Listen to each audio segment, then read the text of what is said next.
할렐루야. 주님의 이름으로 이 자리에 모인 여러분을 진심으로 사랑과 축복으로 맞이합니다. 여러분의 가정 또 직장 또 여러분이 걸어가는 모든 길 위에 하나님의 은혜와 보호하심이 넘치기를 축복합니다.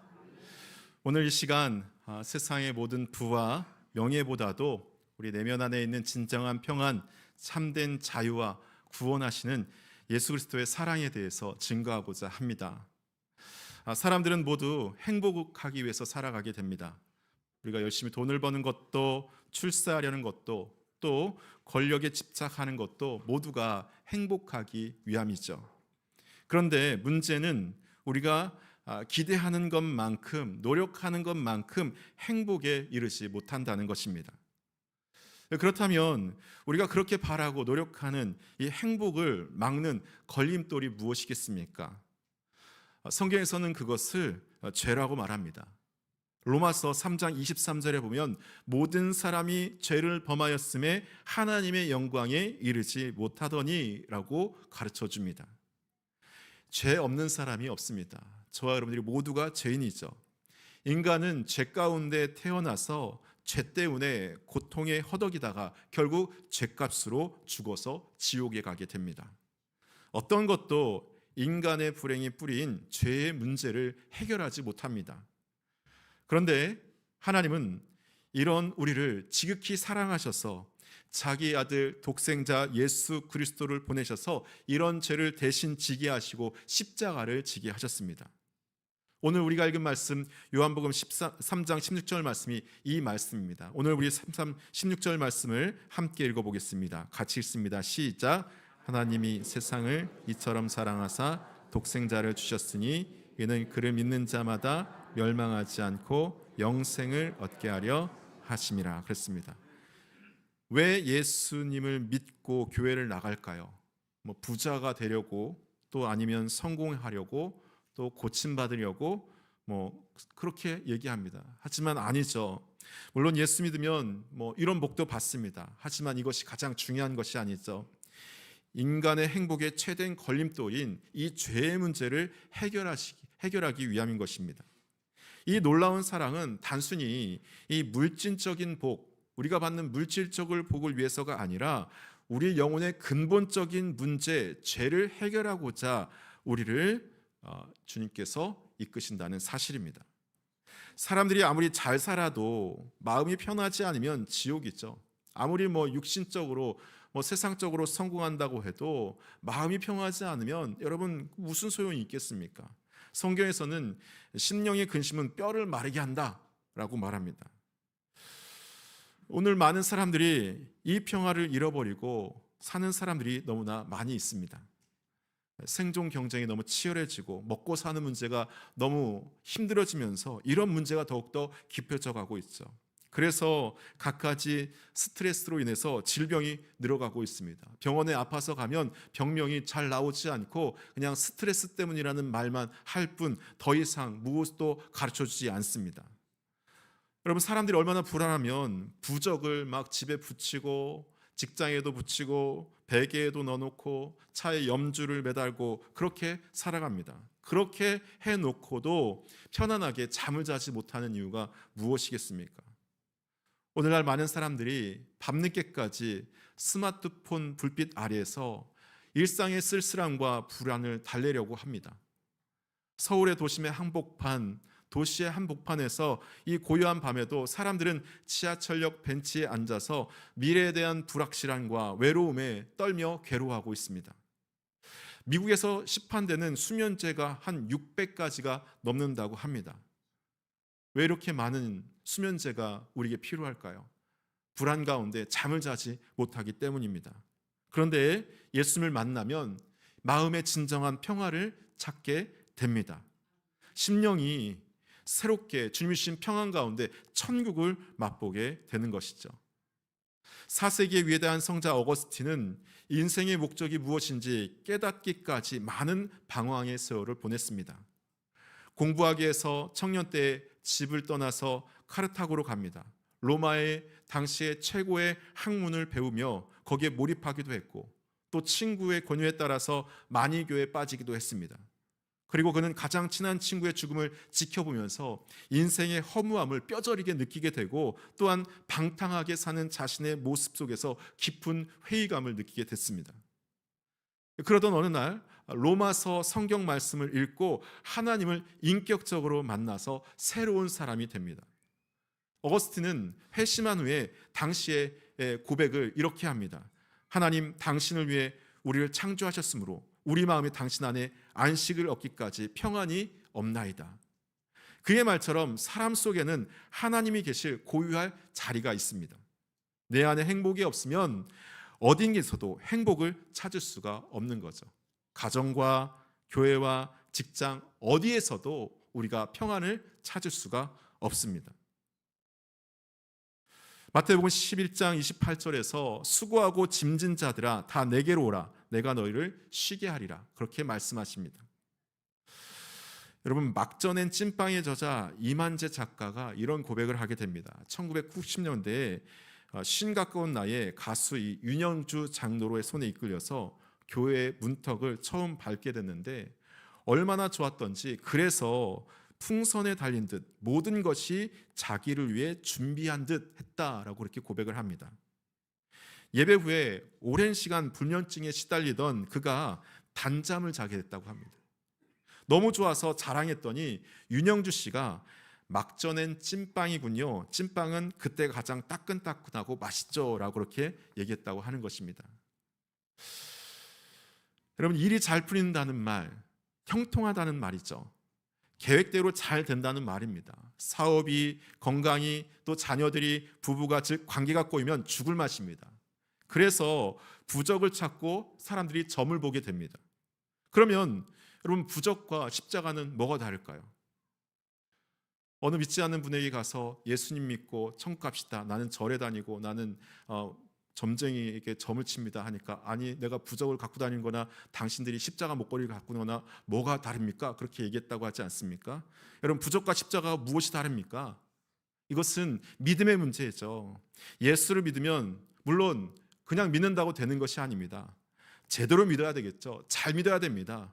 공부한다고 책상 앞에 앉아 있다고 공부 잘하는 거 아니죠. 책상에 앉아서 정말 열심히 집중력 있게 공부를 해야 됩니다. 그렇게 잘 믿으면 분명 잘 풀리게 되는 것입니다. 모든 꼬이는 것이 풀어지게 되는 것이죠. 여러분, 두 가지 인생이 있습니다. 내가 만든 인생, 만들어지는 인생. 인생은 행복하고 싶지만 원대로 잘 되지 않는 게 인생이지 않겠습니까? 왜 그렇습니까? 물론 노력하지 않아서 그런 것도 있겠지만 인생에게 고통을 주는 세력이 있기 때문인 것입니다. 성경은 불행을 주는 사람들, 불행을 주는 존재들이 분명히 있다고 말합니다. 마귀와 귀신들이 그와 같은 존재들이죠. 기독교 제사, 그러니까 우리가 기독교가 제사를 꺼리는 것은 부모를 공경하지 않아서가 아니라 귀신을 숭배하는 것이기 때문입니다. 어떤 사람은 열심히 살아도 안 됩니다. 매일 노력하고 최선을 다해서 사는데 뭔가 하는 것마다 자꾸 실패하고 문제가 계속해서 발생이 됩니다. 본인도, 자신도, 또 자식도, 건강도, 매일 모든 것이 열심히 최선을 다해서 하는데 되는 일이 없이 계속 안 되고 망하기만 합니다. 결혼하는데도 모두 자녀들이 예쁘고 성실한데, 그런데 자녀들이 하나둘 힘들게 살아가면서 어려워집니다. 그런데 그 이유를 무엇으로도 다 설명할 수가 없게 되죠. 그뿐 아니라 술과 도박과 정에 미쳐서 가정을 버리고 신세를 망치는 사람들이 있습니다. 어떻게 보면 자기 정신이 아니죠. 그들을 그렇게 집착하도록 붙들고 있는 것이 있는데 무엇이겠습니까? 그들의 마음을 그렇게 붙들고 그들의 마음을 혼란케 하고 그들을 그렇게 넘어뜨리는 것이 무엇이겠습니까? 악한 영들이고 귀신들의 존재인 거죠. 그러나 예수 믿으면 이 줄이 끊어지게 되는 것입니다. 여러분, 할렐루야. 그렇습니다. 요한일서 3장 8절에 보면 하나님의 아들이 나타나신 것은 마귀의 일을 멸하려 하심이라 라고 분명히 우리에게 가르쳐 주십니다. 영적인 신분의 벼 하나로 자유롭게 되는 거죠. 모든 것에서 귀신과 또 악습과 또 자신의 팔자에서 자유를 얻게 되는 것입니다. 한국 사람이라도 미국 시민권을 가지면 한국법이 구속하지 못하는 것과 같은 거죠. 요한복음 1장 12절에 보면 영접하는 자, 곧 그 이름을 믿는 자에게는 하나님의 자녀가 되는 권세를 주신다고 말씀을 하셨습니다. 믿는 자에게 하나님께서 자녀가 되는 권세를 주셨습니다. 그 자녀의 권세에 음부의 권세가 이기지 못하게 되는 것입니다. 영적인 신분의 변화가 일어나게 되면 누구도 건들지 못하게 되는 것이죠. 내당교회 조석원 원로 목사님이 이 청송 출신이라고 합니다. 이 과부가 내 자매를 키우는데 지극히 정성껏 열심히 이 우상을 섬기면서 그렇게 살아가다가 결국 열심히 노력해도 뭔가 인생이 해결되지 않고 계속해서 어려운 일이 있으니까 이제 교회를 나가서 기독교를 선택했다고 합니다. 그런데 주인집이, 새들어 사는 주인집이 무당인데 교회를 나가고 기독교를 나간다고 하니까 이제 벌 받는다고, 큰일 난다고 협박을 했다고 합니다. 그런데 이분 마음속에 이제 이렇게 살아가다가는 죽는데 더 받을 벌이 어디 있나, 이렇게 주구나 저렇게 주나 똑같으니까 한번 교회 한번 가보자 하면서 교회 나가고 새벽 기도에 나가고 또 저녁에 나가고 매일매일 교회 나가서 기도하고 자녀들의 머리에 손을 얹고 기도하면서 열심히 매일매일 살아갔다고 합니다. 그런데 할렐루야, 하나님의 은혜로 자녀들이 복을 받아서 정말 잘 살게 됐고 가정의 문제가 해결되는 역사가 나타났다고 합니다. 예수를 제대로 믿으면 여러분 세상 말로 팔자가 바뀌는 것 아니겠습니까? 어떤 분은 예수 믿으면 큰일이 일어난다고 두려워합니다. 교회 나가니까 자꾸 무서운 일이 일어날 것 같고 어려운 일이 일어날 것 같다고 겁을 냅니다. 여러분, 잘못된 생각입니다. 오히려 예수를 믿지 않아서 이미 큰일을 당하고 있는 것입니다.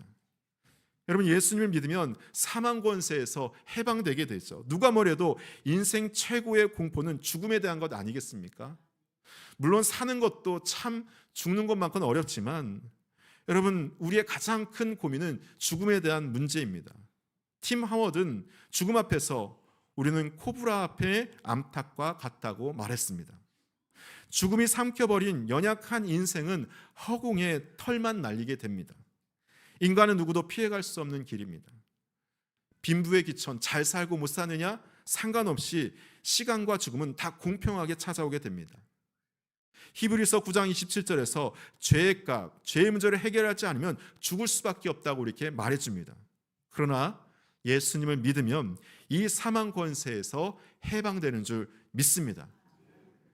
요한복음 5장 24절에서 내가 진실로 진실로 너희에게 이르노니 내 말을 듣고 또 나 보내신 이를 믿는 자는 영생을 얻겠고 심판에 이르지 아니하나니 사망에서 생명으로 옮겨졌느니라, 그렇게 말합니다.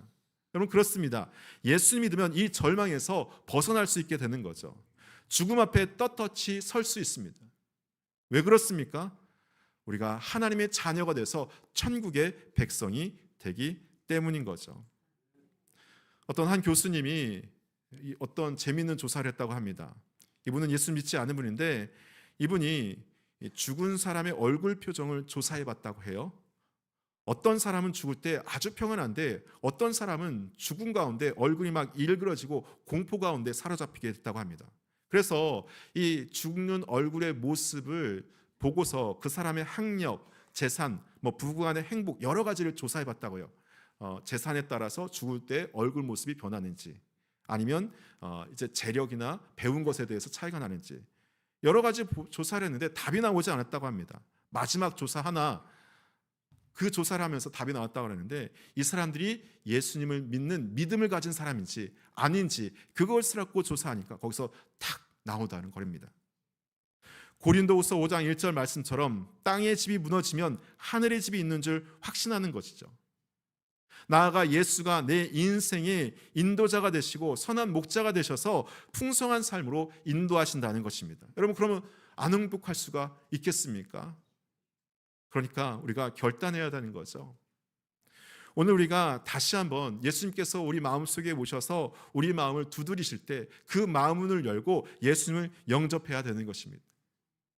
요한복음 3장 20절에서 볼지어다 내가 문 밖에서 서서 두드리노니 누구든지 내 음성을 듣고 문을 열면 내가 그에게로 들어가 그로 더불어 먹고 그로 난 더불어 먹으리라, 그렇게 말씀하셨습니다. 한순간 현명한 결정으로 삶이 완전히 바뀔 수 있는 것이죠. 프랑스의 위대한 미술가 밀레는 원래 누드가 화가였다고 합니다. 그는 누드화가 상당히 인기가 있어서 돈을 벌어서 생계를 유지하고 있었다고 합니다. 그런데 어느 날 전시에 온 두 젊은이가 자신의 그림을 보면서 음담패설을 나누는 것을 보고 충격을 받게 됩니다. 그는 당장 경제적인 어려움을 겪더라도 인간의 심성을 맑게 해주는 그림을 그리기로 작정을 했습니다. 그는 먼저 아내에게 자신의 뜻을 전합니다. 이제 누드화를 그리는 건 싫었어. 더 이상 그리지 않겠어. 비록 내가 당장 불편하고 굶주림이 따를지라도 깨끗한 그림을 그리고 싶소. 아내는 남편의 용기에 격려를 해주기 시작합니다. 밀레는 그날 아름다운 전원 풍경과 소박하게 살아가는 농부들의 모습을 화폭에 담게 되는데, 이때 그린 그림이 바로 만종입니다. 이 그림은 지금도 세계 최고의 명작으로 손꼽히고 있습니다. 한순간에 현명한 결단이 밀레 최고의 작가로 만든 것이죠. 위대한 결단이 위대한 인생을 만들게 됩니다. 내가 만든 인생에서, 이제는 내가 만들어간 인생에서 예수가 만들어가는 인생으로 새로운 전환을 시도해야 될 때입니다. 평판이 좋지 않은 식당이 있었습니다. 식탁 위에 음식 식기가 뒹굴고 또 지저분하고 조명마도 또 어두컴컴하고 또 그런 식당이었습니다.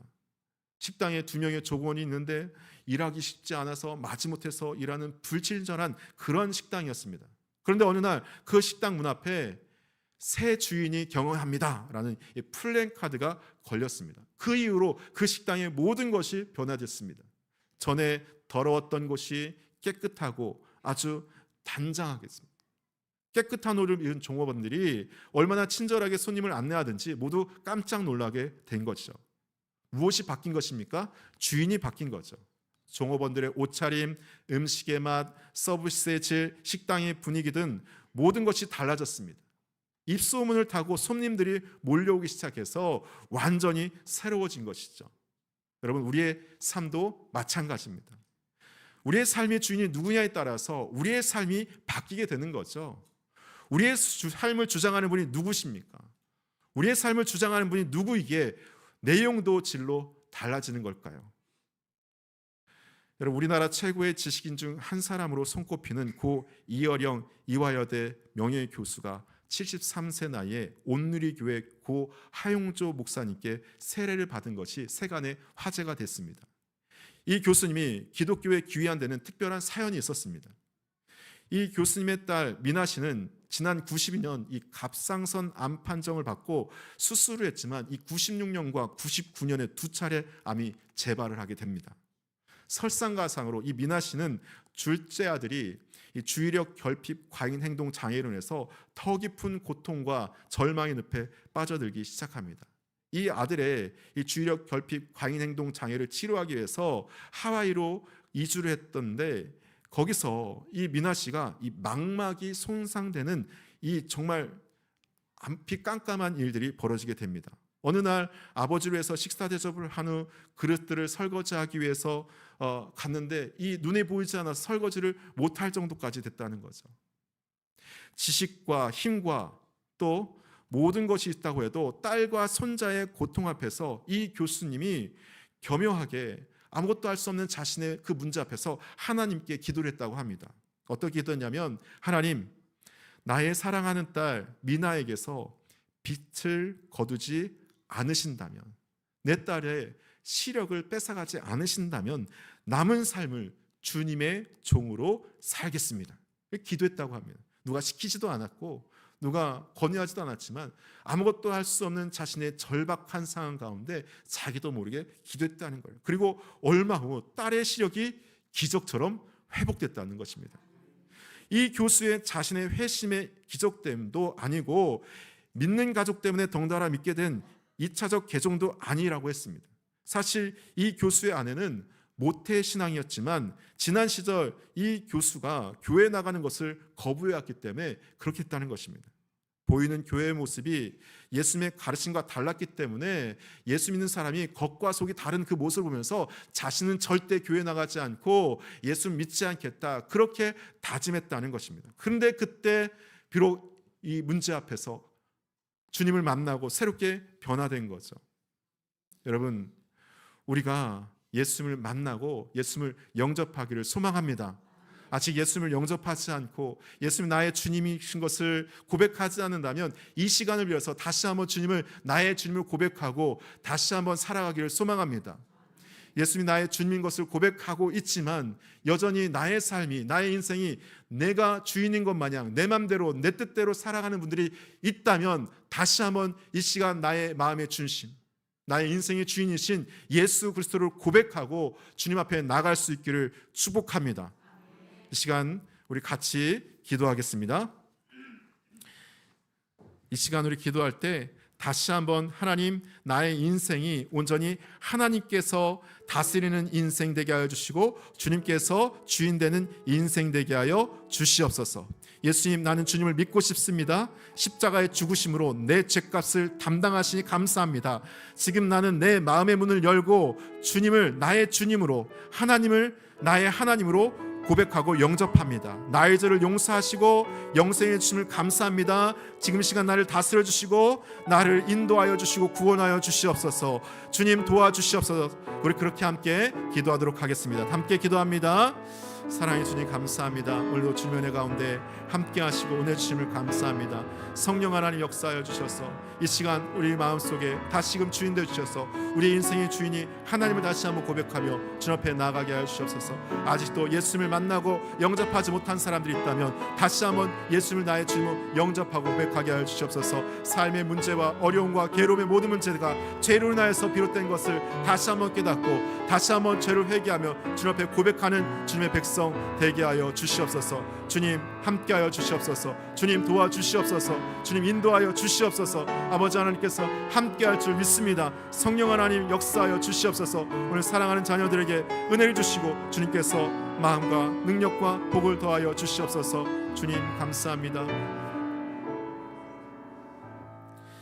사랑의 주님 감사합니다. 오늘 이 시간 주님 앞에 나와서 다시 한번 예수님께서 우리의 주님임을 다시 한번 고백하고 우리의 삶의 주인인 것을 다시 한번 고백합니다. 주님, 이 시간 주님만 의지하며 나아가게 하여 주시옵소서. 우리 모든 삶의 문제들이 주님 안에서 해결되는 역사가 있게 하여 주시고 구원의 역사가 나타나게 하여 주시옵소서. 예수님의 이름으로 기도합니다. 아멘.